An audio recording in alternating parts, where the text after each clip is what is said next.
Hello everyone, তো আর একটা নতুন ভিডিও নিয়ে চলে এসেছি। আমি আজকে বানাবো হচ্ছে আলুর চিপস। তো বড়মশাইয়ের আবদার রাখতে তো হবেই।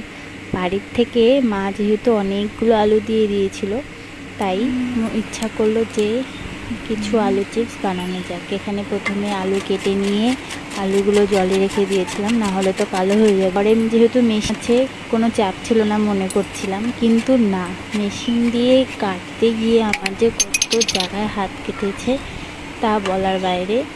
কোনো কাজই সহজ নয়।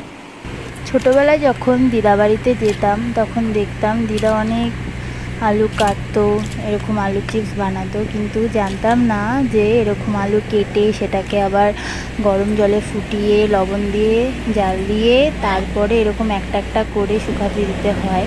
না জানলে যেটা হয় আর কি, তারপর দিদার কাছ থেকে জেনে ফাইনালি আমিও ফার্স্ট টাইম বানিয়েই নিলাম। কথায় আছে না, নিজে হাতে না করলে কোনো দিনই শেখা যায় না। আর আমার এই ছোট্ট ভিডিওটা তোমাদের কেমন লাগলো অবশ্যই জানিও।